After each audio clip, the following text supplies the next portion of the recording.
안녕하세요, 펠구브로스입니다. 세상의 모든 자동차들은 저마다 태어날 때 각각의 능력과 쓰임에 따라 디자인이 된 다음 제작이 되는데, 이렇게 자동차들은 태어나기 전 쇼카나 컨셉카라는 이름으로 소비자들에게 먼저 공개가 됩니다. 자사의 기술력을 보여주거나 또는 앞으로 우리 차는 이럴 것이다 하며 각 브랜드들은 컨셉카로서 나아갈 디자인의 방향을 제시하기도 하는데, 그래서 이번 영상에서는 최신 기술뿐만 아닌 미래적인 기술과 디자인으로 우리들의 눈을 압도시켜버리는 세계에서 가장 미래적인 컨셉카를 만든 5회사에 대해 지금 시작하겠습니다.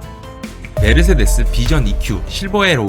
메르세데스 벤츠는 2018년 미국 캘리포니아 페블 비치에서 진행된 몬터레이 카 위크에서 한 차량을 공개했는데, 이 차량은 과거 메르세데스가 1937년쯤 모든 그랑프리에서 우수한 성적을 거둔 역사적인 바로 그 차 W125를 오마주한 차량이라고 합니다. 인테리어는 천연 가죽과 유광 알루미늄, 그리고 비싸기로 유명한 견고한 호두나무와 전통적인 고품질 소재를 사용하기도 했지만, 인터페이스는 진짜 미래를 옮겨놓은 듯한 모습으로 파노라마 스크린과 스티어링 휠에는 통합된 터치 스크린이 포함되어 있다고 하네요. 또한 길이는 약 5.3m에 폭은 1m 정도로 혼자서만 탈 수 있는 1인승 차량이라고 하는데, 이렇게 화려한 유선형의 실루엣을 가질 수 있었던 이유는 과거 W125를 만들 당시 항공 산업에서 영감을 받아 제작을 했던 것처럼 메르세데스 비전 EQ 실버 에로우 역시도 프론트 오버행을 줄이고 더 둥글게 만들면서 자동차를 하나의 물방울로 형상화했기 때문이라고 합니다.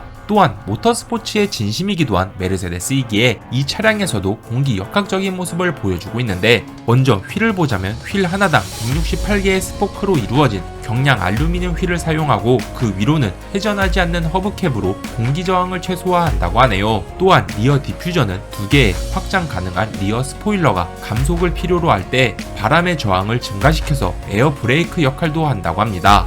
마지막으로 과거 W125는 5.6m의 12기통 엔진을 사용했지만, 비전 EQ 실버 에로우는 EQ라는 그 단어에 맞게 전기 자동차로 만들어졌고, 출력은 550kW, 마력으로 환산해보자면 약 750마력의 힘을 낼 수 있으며 주행 가는 거리는 약 400km 정도라고 하네요. 람보르기니 테르조 밀레니움. 세 번째 밀레니엄, 즉 세 번째 천년이라는 엄청난 의미를 지닌 람보르기니 테르조 밀레니오는 이탈리아의 슈퍼카 제조사인 람보르기니와 MIT라고 불리는 미국 매사추세츠 공대의 학생들과 교수들이 협력해서 만든 람보르기니의 미래형 자동차입니다. 먼저 디자인을 보자면 전면 트렁크와 후면 엔진룸, 그리고 Y자형의 헤드라이트와 미등은 현재 람보르기니의 디자인을 이어나간다고 알 수가 있는데, 아쉽게도 이 차량은 기존 람보르기니가 고수해왔던 휘발유 차량이 아니고 전기가 동력원인 전기차라는 점이 색다르다고 할 수가 있죠. 게다가 테르조 밀레니오는 높은 수준의 주행 성능과 최대 수준의 에너지 재생을 보장하기 위해 일반적인 배터리를 사용하지 않고 슈퍼 커패시터를 사용한다고 하는데, 이러한 슈퍼 커패시터는 기존 배터리와 달리 노화도 빠르지 않고 화학 반응에 의존하지 않으면서도 자동차의 성능을 향상시키면서 그 동시에 에너지를 뿜어내면서 저장을 한다고 하네요. 사실 슈퍼 커패시터는 저도 자세히 여튼 람보르기니와 MIT는 차량의 무게를 줄이고 충전식 배터리와 같은 전기를 저장하기 위해 차량에는 새로운 탄소 섬유를 사용했다고 하며, 주황색으로 빛나는 각 휠에는 전기 모터를 장착해 각 바퀴의 토크의 양을 개별적으로 제어할 수 있게 했다고 합니다. 그야말로 차체가 되는 바디가 자동차의 배터리라고 할 수 있는 것이죠. 롤스로이스 103EX. 세계에서 가장 럭셔리한 차량을 만든다는 롤스로이스도 예외 없이 컨셉카를 선보인 적이 있는데, 롤스로이스 103EX라는 이 차량은 2035년 롤스로이스가 실제로 선보일 차량을 진짜 구현해낸 컨셉카입니다. 우선 차량을 보자면 역시나 롤스로이스의 얼굴이라고 할 수 있는 판테온 그릴이 전면부에 위치해 있고, 헤드램프를 따라서 이어지는 긴 후드와 반쯤 가려진 큰 바퀴는 이 차량의 특징이라고 할 수가 있죠. 또한 차량의 길이는 무려 19.4피트로 6m가 조금 안되는 5.9m라고 하니, 길에서 흔히 보이는 SUV는 물론이고 거의 미니버스에 가까울 정도의 엄청난 길이를 가지고 있다고 합니다. 하지만 육중한 길이와는 반대로 이 차량은 2인승이 정원이라고 하는데, 실내 인테리어를 보자면 실크로 코팅된 2인용 소파와 카펫이 차량 가운데에 있고, 그 위로는 통유리로 제작이 되어 있어 밤하늘의 별을 볼 수 있을 정도로 엄청난 개방감을 보여준다고 하네요.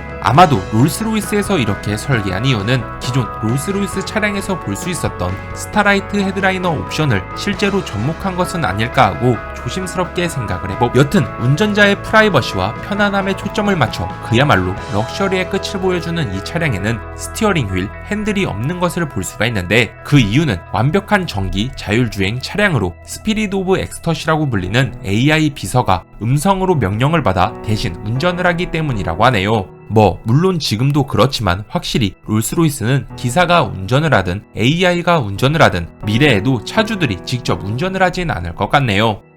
페라리 F80. 날카로운 노즈와 긴 후면을 갖춘 페라리 F80은 다른 페라리들과 마찬가지로 자동차가 소유할 수 있는 가장 아름다움을 보여주고 있는데, 이 차량은 컨셉카라는 그 의미처럼 사실 제작되지는 않았고 페라리 본사 역시도 생산하겠다는 의사를 밝히진 않았습니다. 어쨌거나 이 멋진 차량을 디자인한 사람이 누군지 알아보자면 바로 아드리아노 라엘리라는 인물인데, 먼저 차량의 외관은 스텔스 전투기와 엔초 페라리의 디자인을 기반으로 F80은 디자인이 되었죠. 또한 V8 트윈터보 엔진과 전기 모터를 사용하는 하이브리드 방식으로 과거 페라리에서 선보였던 라페라리와 주행 방식이 비슷하다고 알 수가 있는데, 하지만 12기통의 라페라리는 엔진에서 789마력, 에너지 회수 시스템인 KERS에서 161마력으로 총 950마력의 힘을 냈던 반면, 이 차량은 무려 250마력이나 더 높은 1200마력을 자랑한다고 하네요. 심지어 F80은 F1 스타일의 차체와 모노코크 바디로 차량 무게는 800kg이 채 안되는 799kg으로 엄청난 경량화가 되어 있기에 제로백은 2.5초에 최고 속도는 시속 310마일, 약 498km의 속도를 낼 수 있다고 합니다. 물론 실제로 존재하는 자동차가 아니기에 이러한 이론들이 중요할까 싶지만, 만약 페라리가 진짜로 F80을 생산하게 된다면 현재 지구상에서 가장 빠른 부가티 시론 슈퍼스포츠 300 플러스를 제치고 지구상에서 가장 빠른 자동차로 등극할 수도 있을 것 같네요. 참고로 이 차량을 느껴보고 싶다면 아세토 코르사에서 주행이 가능하다고 합니다. BMW 비전 넥스트 100. 창립 100주년을 맞이한 BMW는 100년 뒤에 펼쳐질 자동차의 미래를 예상하며 비전 넥스트 100의 컨셉카를 공개했는데, 역시나 디자인은 키드니 그릴로서 기존 BMW의 스타일을 유지하면서 길이는 4.9m에 높이는 1.37m로 공기 저항을 최소화하는 모습을 보여주고 있습니다. 게다가 이 차량을 보면 마치 한 덩이의 지점토 같은 모습을 하고 있는데, 그 이유는 얼라이브 지오메트리라는 기능으로 스티어링 휠을 조작하면 바퀴만 움직이는 것이 아닌 휠을 감싼 외부 패널까지 같이 움직이기 때문이라고 하네요. 덕분에 마치 자동차가 살아있는 듯한 느낌을 주기도 하는데, BMW는 이러한 움직임을 보여주기 위해 팬더 V에 약 800개의 조각들로 팬더를 구성했다고 합니다. 마지막으로 자율주행이 가능한 차량이기 때문에 스티어링 휠은 평소에 필요가 없지만, 역시나 운전에 재미를 주는 BMW답게 드라이버가 직접 운전을 하는 부스트 모드에서는 감춰져 있던 스티어링 휠이 나오면서 시트 배치도 기존 마주보던 좌석에서 일반적인 형태로 고정된다고 하네요. SF 영화에서만 나올 법한 차량들이 슬슬 실현되는 것을 보니 엄청난 기술 발전이 이뤄진 것 같은데, 다음 영상에서는 현대자동차를 포함해 역대 가장 멋졌던 컨셉 카드를 소개하도록 하면서 이번 영상은 여기서 마치도록 하겠습니다. 오늘의 정보는 어떠셨나요? 재밌게 보셨다면 좋아요와 구독 부탁드리겠습니다. 끝.